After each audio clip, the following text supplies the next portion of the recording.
Hey, I'm Ben Silverio. And I'm Nicole Keating. And I'm Ansel Burch. And it's Time to party! Today's episode on the map of tiny perfect things was recorded on the 2nd of May, 2023. We are not doctors. We don't give medical advice. Please drink responsibly.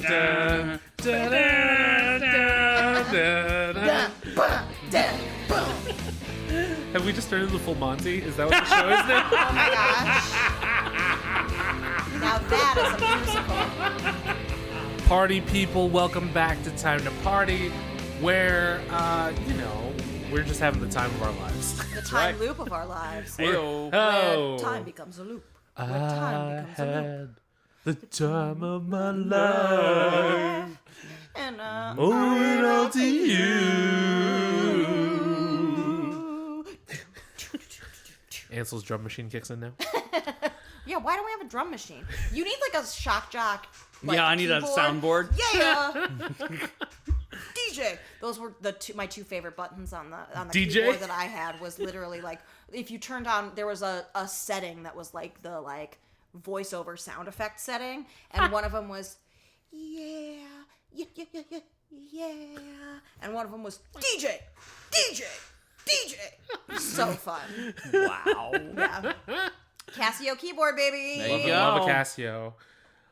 If you are just joining us this month, Yeah, we did a whole other episode You should go last back week. and get the drinking game rules. Do it. Drink, watch the movie, come back, listen to this episode. Because we're going to spoil the shit out of this Absolutely. For those of you that have not been keeping track, this month we are focusing on the movie The Map of Tiny Perfect Things, which can be found on Prime Video.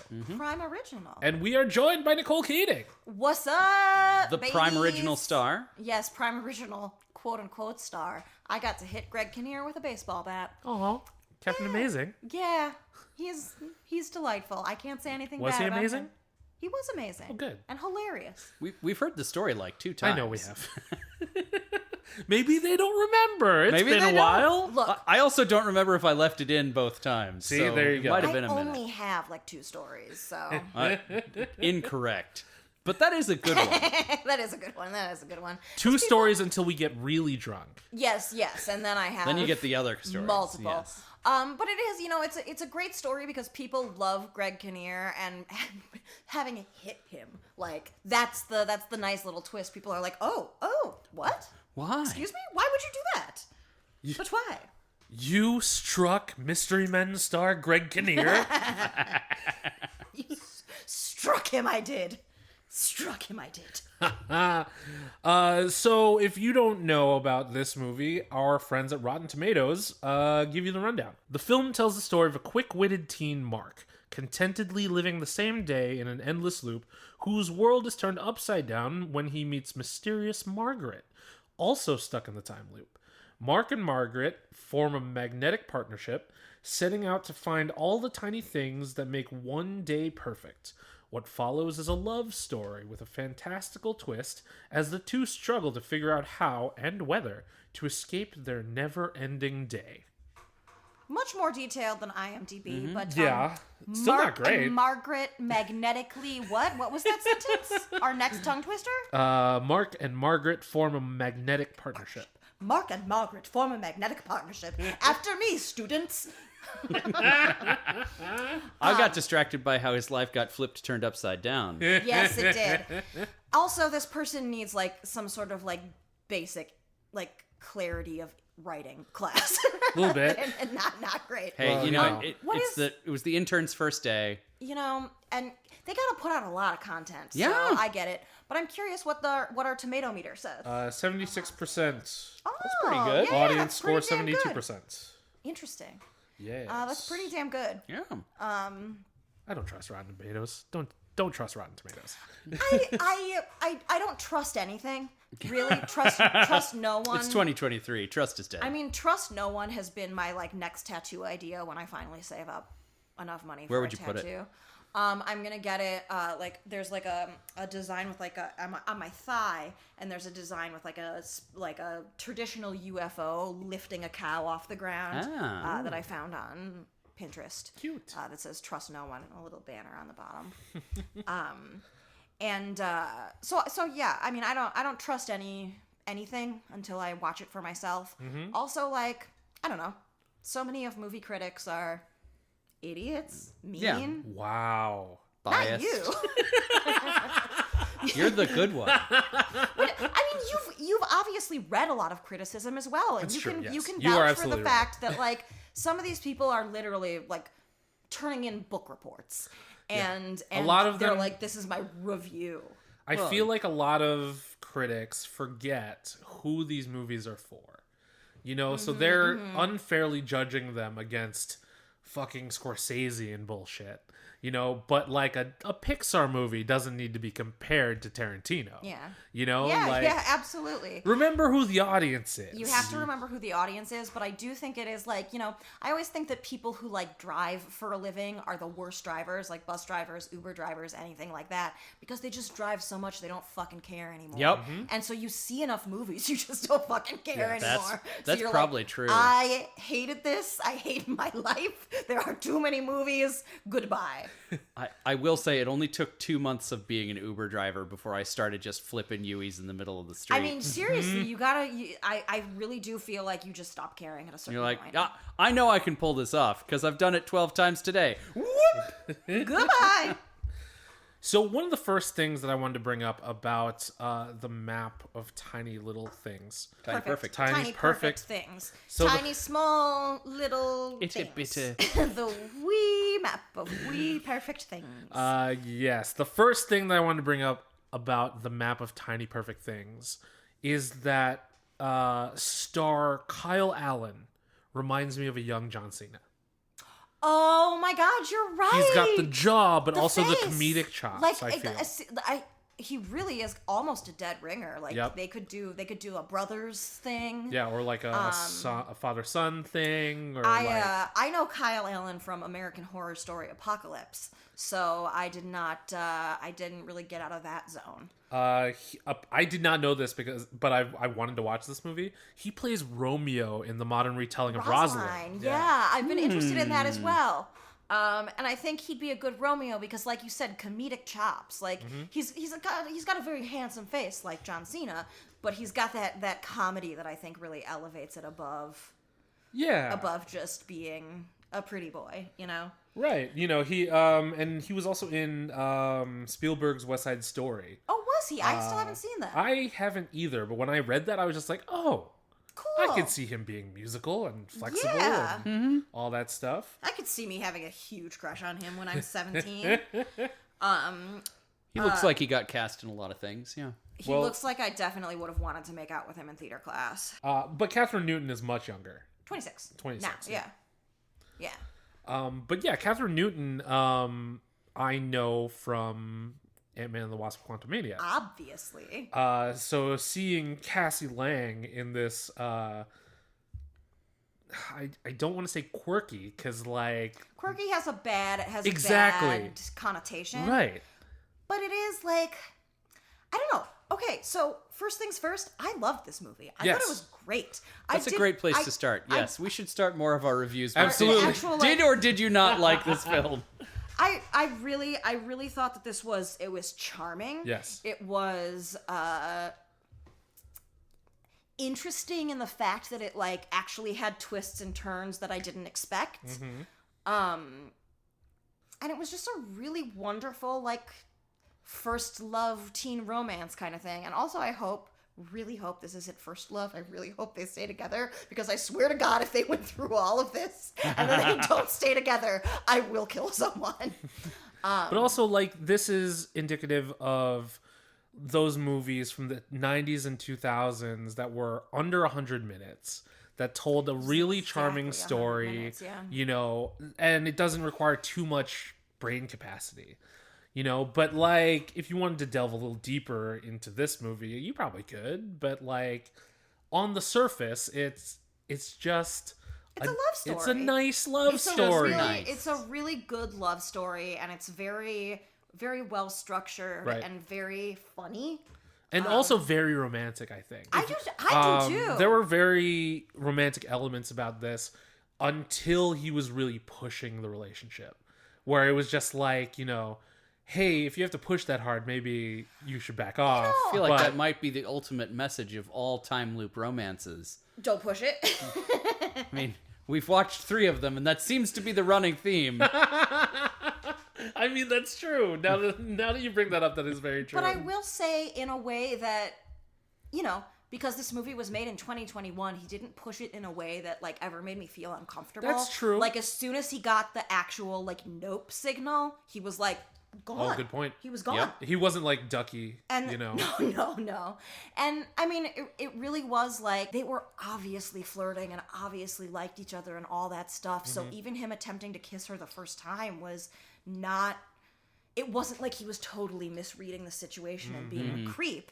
And then again, as soon as she was like, "This is no," She just wasn't feeling it, yeah. And of course, you know, we know now, having seen the whole movie, that, and I mean, I think even like dramatic irony sense, you understand while you're watching it that there's something going on with her that doesn't involve him, that is, we as the audience understand that, so we know that it's not about him. She's not saying no to him specifically. And, you know, they did. I think if I were younger and had seen fewer movies, I might not have guessed that the doctor wasn't her boyfriend. But they did have a little like false, oh, maybe it's because she's seeing someone kind of thing. I feel like both of the movies I've done on this podcast so far have a certain nostalgia value and a certain level of camp they're appertaining onto. And this is the first movie where I'm like, this is just a good movie. Like, you should just watch this one. I will say some things that, like, from the beginning, I was like, I think I'm going to like this because, first of all, his room, perfect. Opening shots of his room, I was like, I already get this character. Show, don't tell. I understand. Good filmmaking. Starting it in media res was a good point. Ding, ding, ding. Yeah, that was very good. That was also one of my notes. I was like, I'm so glad we're starting mid-time loop. Yep. And Don't you can fuck see, around, do the thing. Yep. Exactly. And you can see the moments where you're like, oh, he's doing that because this He has knows, happened yeah. before. He knows. Yep. And you can already pick out what those moments are. And so I thought that was a really smart choice. Who directed this romp? It was Some Ian guy. Samuels, who doesn't really have many credits, if any. Aaron Samuels? Ian Samuels. No, isn't that the boyfriend from Mean Girls? It is Aaron Samuels. Thank you. I thought so. I don't know this Ian Samuels, but this was a lot of good choices were made. So he directed a number of shorts, but the other big thing he's done was Sierra Burgess is a Loser. Never heard of it. Sure. It's starring Shannon Purser from Stranger Things. Who's that? Which was Barb? that? Oh, Barb! Everybody loves Barb. Justice for Barb. Seriously, still mad about that. Yeah, right. But I mean, literally one of my notes is just adorable. Just the word adorable. Next bullet point. I think I got it. So, Yeah. show don't tell, right? Yes. When they literally tell us that it's not his story, I thought I would be annoyed by it, but it fit really well because of the transition into Margaret's story. You know, I didn't think it was too egregious. One of my notes was typical white male thinking the story is his. I really liked that because I honestly, from the beginning of the movie, was like, why are we not getting more of what she's about? Why are we not getting more of what she's about? And then when he said that, I was like, oh, because that's the point. Like, this is being done on purpose. Yeah. And so I really appreciated that. The music in this movie was fantastic. Yeah. I loved the songs. I was like, I like the band Kishibashi, which had a song in this movie, and I literally wrote Kishibashi song. And I thought for a minute, I was like, is the dog doing the time loop? Because if Chewbacca is doing the time loop, which also, I've known so many dogs named Chewie and Chewbacca. I've never known a dog named Chewbacca, and this is a crime. This is a crime against dog man. Dear all of our friends, get on it. Chewbacca. It's right there. It's great. Which is, I also, so I was getting ready while I was watching this, and so the credits played in full, so I got to the end where all the logos are and everything. Chewbacca is someone's dog because it is the logo for like one of the... I took a picture. Really? It's like a little like cartoon of that dog's face is one of the things where it's all like PGA, this studio, this studio, this studio. He's like in the bottom right. I wonder if it's Kiva Goldman's dog. Maybe. Oh, maybe. That would be très charmant. But yeah, this movie is just... It's very charming. There's a lot of like very clever lines, a lot of clever turns of phrase. I say again, do they get hangovers? Yeah, that's a very good Apparently question. not. I mean, time repeats.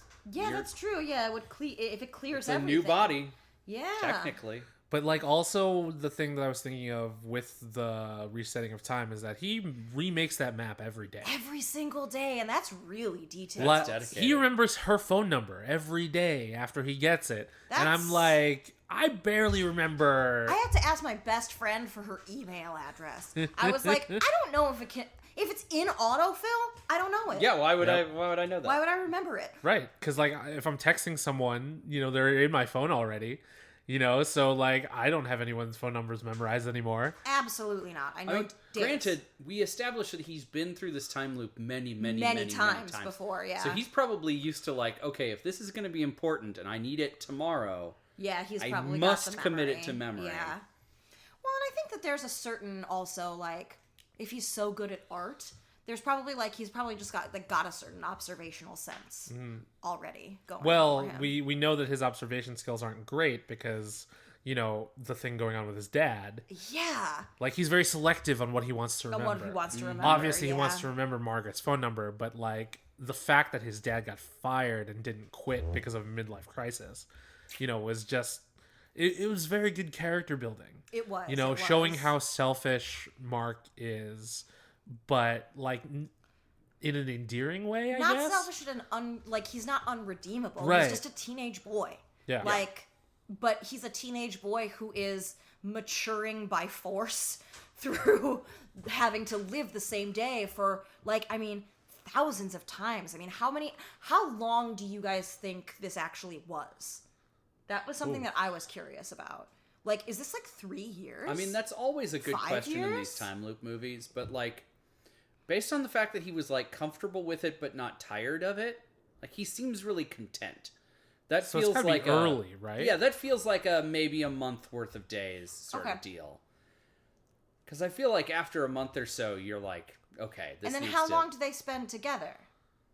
I felt like that was years because they do so much. They do a lot. And the things that they learn, I feel like you need a longer time to learn. So I felt like it was at least a year. And also, he has to get that all the cute things that he does down to a science. So he has to have tried them out multiple times in order to bribe the art club and get all the snacks and turn the gym into the moon.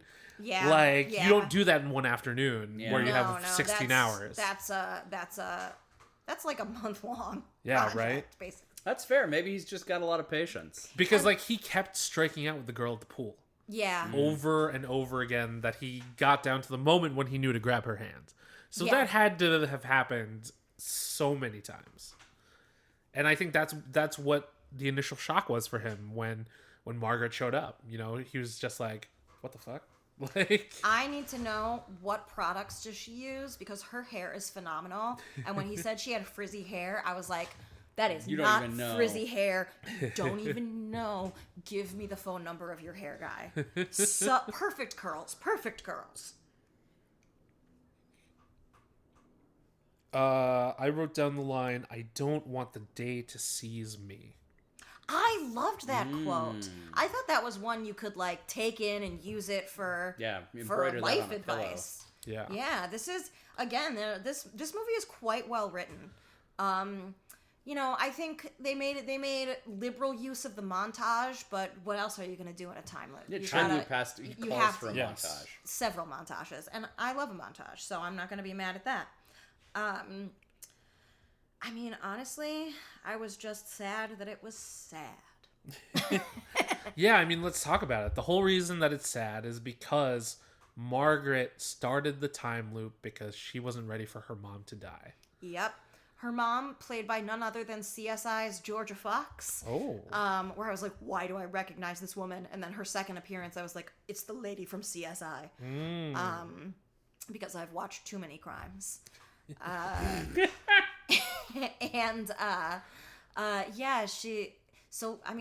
It's Margaret's fault. Why does she have this magical power? We don't know. It's not explained. But I feel like we don't care, you know? Yeah. Sometimes just wanting it hard enough, like... In Big? Yeah, like in Big. And, I mean, we haven't talked about it on the pod yet, but we were about to, so I did watch the movie. But, was it Time After Time, the Christopher Reeve movie? Yes. Where he's just like, I super want to be in the past, and so it happens. Yeah. That's Force of will. But I kind of knew that it was going to be cancer. Because they kept hammering home the cure cancer. The cure yes, cancer they thing. kept going back to that. And then when she looks at him and says, but you didn't cure cancer. Like, I thought she was going to be the one who was dying. I thought about that. I was pleasantly surprised that was not the thing. And I also thought it was going to be like I'm not going to kiss you because then you'll fall in love with me and I'm going to die. Walk so I'm to glad remember. it wasn't like, yeah, exactly. I thought it was going to Walk to Remember Me. And I was like, I'm glad they didn't do that. I'm glad that the central relationship had a happy ending. And I thought it was really touching. I cried a lot. Cry when you're sad, everyone. Cry when you're sad. I love to cry. Another line from the movie was, where is that creeping sense of failure coming from? Ugh. I was just like, man. Like her Margaret talking about aging was like, oh, woof. It was a very real conversation. Dude, Lev Grossman, you hit me where I live. Yeah. I feel like if I had been a teenager when this movie would have come out, this would have been like a favorite. I loved sad love stories back then. Yeah. Now real life is too horrible, so I need superheroes and explosions. Ted Lasso. And soccer. And men crying while they play soccer. And dicks tied together. You said that in Mighty Ducks. Exactly. Yep. Ducks flying together. I'm glad somebody picked that up. Oh my god. I was dare I say, instantly Estevez. Oh my god. There's our merch. There's our first shirt. Instantly Estevez. Instantly Estevez. Oh man. I was sad when she friend-zoned him. I also wrote, don't go to art school. It's a scam. It's all made up. You can go to a liberal art school and be an art major, but like actual like art school feels like a scam. Like if you're good at it, just do it. Like if you want to go to school to get like the history and everything like that, otherwise just draw. Yeah. Yeah, I guess it depends on whether you want to draw or teach drawing or like get into conservatorship. Yeah, Conservancy. That's Conservancy. The word. Conservancy. As I'm realizing now, a lot of my notes were just different quotes that I wrote down from the movie. But it's a very quotable movie. It's very well written. It's very quotable, and the quotes are pretty damn serious sometimes. Like I don't know. It's also funny. There are a lot of really funny this lines. This movie is so sad because they make up for it by being funny. Yes. Like the bit about the dad eating ice cream later that day and then calling it back. The chubby hubby paid off. I loved that the chubby hubby paid off. Good payoff. That was a good payoff. But the I think the line of the movie that was just like, damn, bro. So terrible to lose someone, and if you don't face it, if you don't deal with it, then you just end up losing yourself. Punch in the gut. And I mean, full disclosure, we have a friend who recently lost their mom, and like watching this at this time was just such a this was a hard one. like I'm feeling for them, you know, like feeling for myself and then feeling for them, and it was almost the same progression that Mark went through, where he was mostly thinking of himself and then thinking of others. Finally, you know, like showing up at his sister's game. I loved that, and it actually, like, they didn't win the game, it didn't seem like, but she scored a goal. goal. So it wasn't 3-0, it wasn't 3-0. Yep. Ted Lasso, total football. That's total football. That's total football. Cheering for your sister, that's total football. And I do, it left me with a good feeling at the end. Yeah, absolutely. This definitely would have been up there with, like, 10 Things I Hate About You and She's All That. Yeah. When I was growing up, I think. I think so, too. Even into, like, Nick and Nora's Infinite Playlist, Perks of Being a Wallflower. I very much identified with Margaret in a lot of ways. The AP math thing, when she was like, I'm a math girl, and her stupid frizzy hair. And I was like, I like this math girl. I like this AP math girl. And one of my notes was also just, I love math. So I really liked that. This is why I thought we would go on more teenage tangents. So I guess I've been good because I was like, I love her so much. Proud of you. Yeah, thank you. I'm proud of me too. Did she read as accurate to your math girl memories? Probably. I would say so. I mean, just like... I loved the sort of disaffected attitude. I loved that she was so... when he was like, we need to make this map. And she was like, okay, so we need the system, we need a methodology, and we need to lay the grid over the town. And he's like, or we could just look for cool stuff. I was like, shut the fuck up. You asked, she's doing it. I want the grid. Speaking of the map, turning the map into the MacGuffin by the end... I thought that was great. Because I didn't think the map was going to be anything. Me neither. They really did a good job Which of leading goes us to down. show that Margaret is way smarter than I am. Oh my god. So, like, when she was doing the thing with the rope... And she's like, then going to like, okay, so if this is the point that is missing in this geometric figure, this is the time... How did she figure that out? Yeah, I don't no understand. idea. I didn't study Tesseracts. Right. But, like, suspension of disbelief was enough that I went with it anyway. Mm-hmm. It didn't bother me. No. But I knew what that point was going to be. You fucking knew. Of course you know. It had to be the fucking pool. You know, well, it's got to be the pool. It's got to be the kiss. It's got to be the whole thing. You know that, like, I mean, that's kind of, it's like faded from the beginning of the movie. But at the same time... it would be unsatisfying if it came out of nowhere. Of course. Chekhov's kiss. When you put a shotgun on the wall. Yes. And, yeah, I don't know. I just really liked it. I was thoroughly charmed. I'm glad this is what the kids are getting these days, and I'm a little jealous that kids in my day didn't get this type of... It's true. It was very mature when she was just like, this is what I can give you.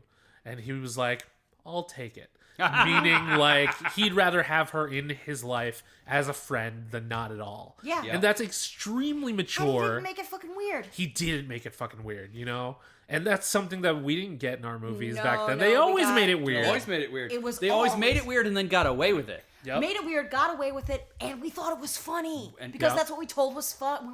We were told was funny. I mean, I was listening to you guys' episode on Bring It On, and I was just like, oh my god, I forgot about that one guy who just basically like fingers the other cheerleader randomly, whenever he wants to, and that was a joke. Digit slipped.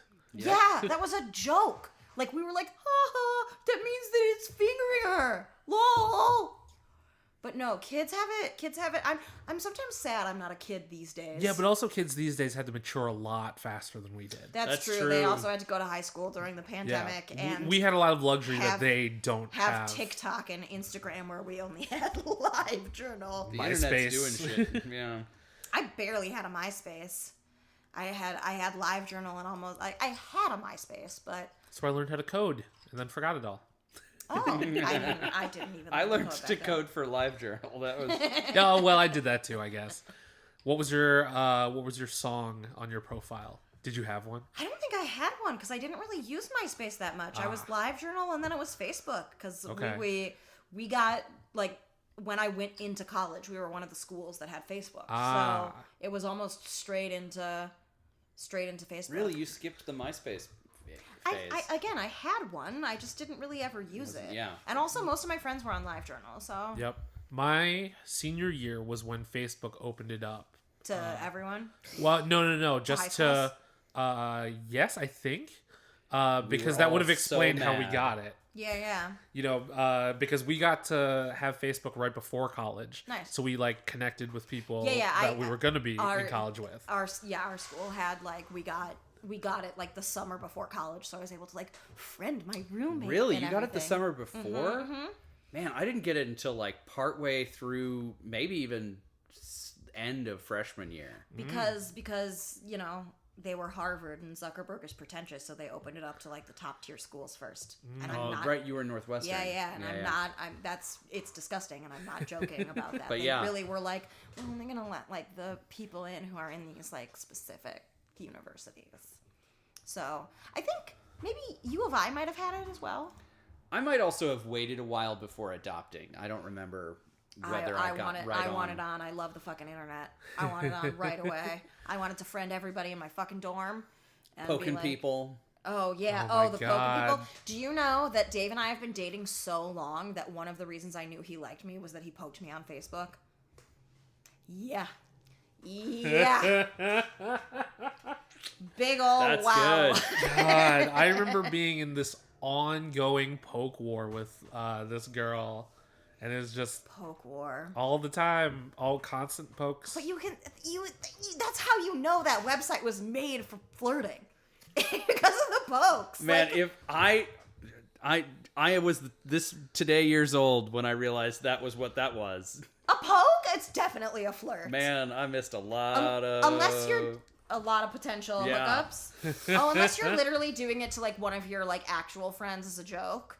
No. If it's like somebody you like, it's definitely, or like somebody like you're like kind of flirting with somebody and then they poke you, it's definitely a sign like it is on. Yeah. Oh man. Also, again, if I had had this movie in high school, I think I would have like been a little too obsessed with it because of, again, the hair, the math girl. He's really cute. It kind of felt like 500 Days of Summer to me. I have not seen that movie. Oh my God, I loved it when it came I watch a out. lot of romantic movies. You know this. I watch movies that are scary, and I watch movies where things blow up, and that's Or it. there are dragons. Or there are dragons. Yes, dragons are also, but dragons, fire, very similar to explosions. It's kind of like explosions, Yeah, but haven't seen any of the Fast and Furious. Me neither. You've been friends with Warwick for this long, and he hasn't made you watch any of them? I tried to watch the first one, and I thought it was boring because honestly, like, Yeah, it even is boring. It even doesn't get good until the third one. even in action movies, car chases are not my favorite.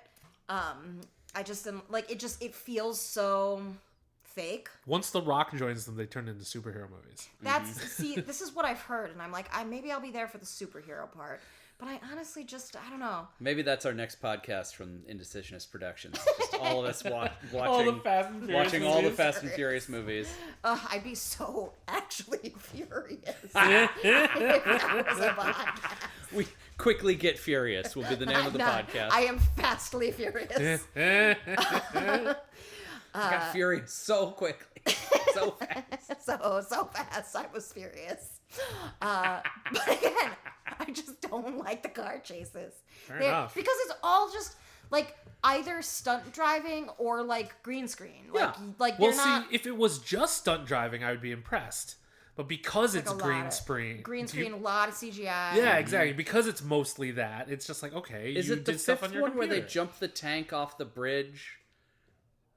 Maybe. In Live Free or Die Hard, they crash a truck into a helicopter, and it was amazing. I mean, that's just cool. Yeah, We it's were just talking about in objectively Wolverine. Wolverine when he with the crashes motorcycle. Oh Yeah. yeah, See, that's what I'm down When you for. crash a land vehicle into an air vehicle, that's just a good time.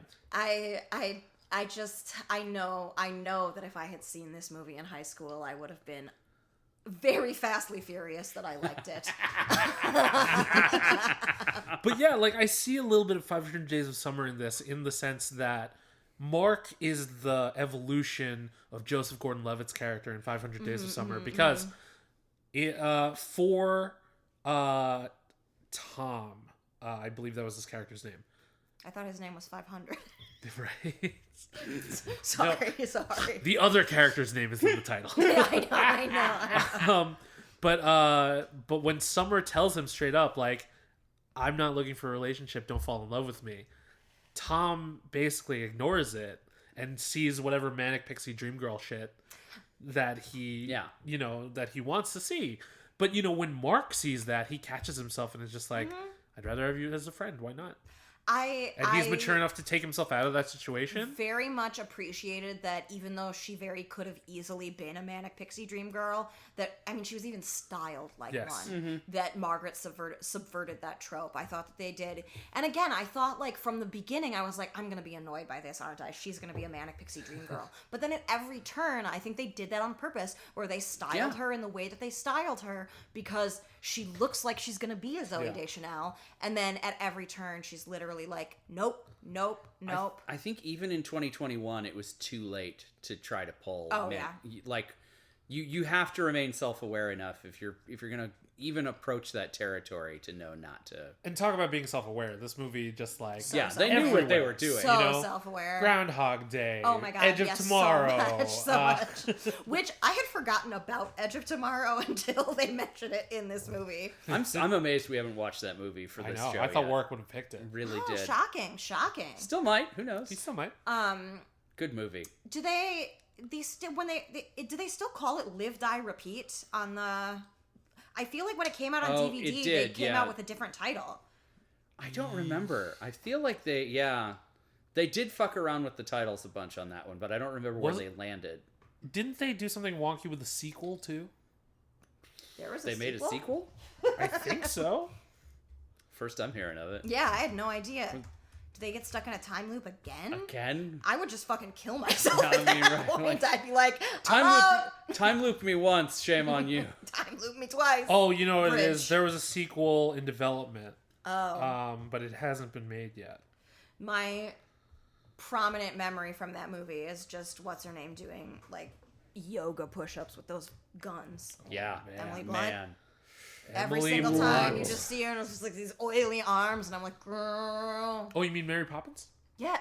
Step on me, Mary Poppins. Yeah. Swole Mary Poppins. Hey. Swole Poppins. I'll say it once, I'll say it a million times. Mary Poppins can get it. Absolutely. Absolutely. My God. Both of them. Totally. So, as we've established, the map of Tiny Perfect Things is 100% worth your time. Go find it on Prime Video. Give more of your money to Amazon. Yeah, well, Bezos is just going to shoot it into space. It'll be fine. Yeah, it'll be fine. It's okay. We need somebody to fail in space so that one day the people will win. Yes. Yeah, I mean, he shot Captain Kirk into space, and now he's having an existential crisis. So, Captain Kirk is or Bezos? Probably both. Probably both, but Shatner's the one who's talking about it. Yeah. Oh, interesting. He's a horrible person. On another episode of Tangent Time with Ben and Nicole. I'll just leave these here. I'll come get them tomorrow. Yes, so definitely go check out the movie. It's a lot of fun. It's very charming, as we've said multiple times. You can find us on the internet. I'm at bsilverio20 on Instagram, Twitter, and Hive. I am at the Fake Geek Girl on all of the things. I'm at Indecisionist on Twitter and at The Indecisionist on Instagram. Special thanks to April Moralba for our podcast art and to Marlon Longgett of Marlon and the Shakes for our amazing theme song. This has been an Indecisionist production. Visit indecisionist.com/time2party, that's time the number 2 party, for back episodes and transcripts of all of our episodes in season 3. You can join the conversation by using the hashtag time2party, that's time the number 2 party, as well as time the number 2 party, all spelled out. Thanks for it. And I'm sure that you have your own tiny perfect things to make maps of in between now and our next episode. So while you do that, I want you to remember to be excellent to each other. And party on, dude. And R.I.P. Arthur.